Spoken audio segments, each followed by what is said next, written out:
కడాయిలో నెయ్యి వేసుకుంటున్నా చూడండి, ఒక చిన్న కప్పు.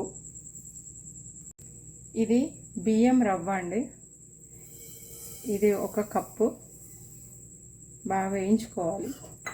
అయితే మాకు బాగా శ్రేయోభిలాషులు, ఆజన్మాంతర స్నేహితులు అంటే మాధవి గారని ఆవిడ వచ్చారు. ఆవిడేమన్నారంటే, నాకు తినడానికి ఏదైనా కావాలి, బెల్లం షుగర్ లేకుండా కావాలి అన్నారు. ఆవిడ కోసం చేస్తున్న వంటకం ఇది.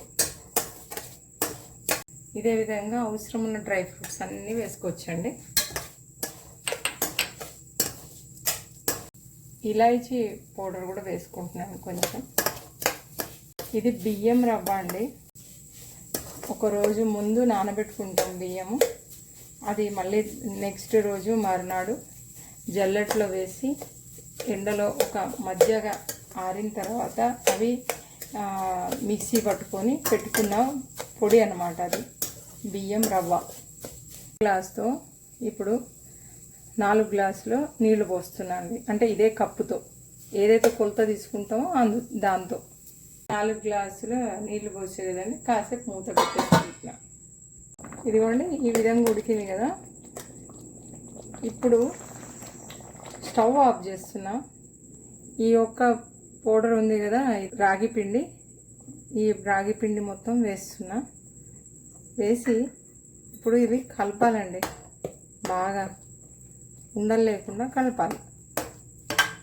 ఇప్పుడు అసలు ఇంగ్రీడియంట్ ఇదే వచ్చేసి డేట్ పౌడర్ అండి.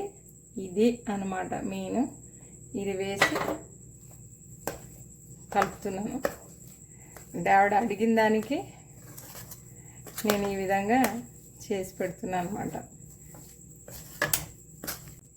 ఇది ఇప్పుడు ఒక్క 5 నిమిషాలు గట్టిగా మూత పెట్టి పక్కన పెట్టేసుకుందామండి. చూడండి, దీంట్లో ఇప్పుడు ఇది చూడండి మొత్తం అయిపోయింది. దీంట్లో చేరుస్తాను. అంతకు మొదలు ఈ డ్రై ఫ్రూట్స్ అన్నీ మిక్స్ చేసి కింద వేసుకుంటున్నాను.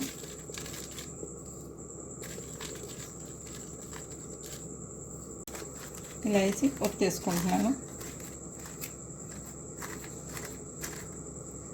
ఇక మాకు ఇలా చెప్పారు కదండి, నేను కాసేపు ఫ్రిడ్జ్లో కూడా పెడతాను. ఇదిగోండి ఎలా వచ్చిందో. ఎలా అయినా కట్ చేసుకోవచ్చు.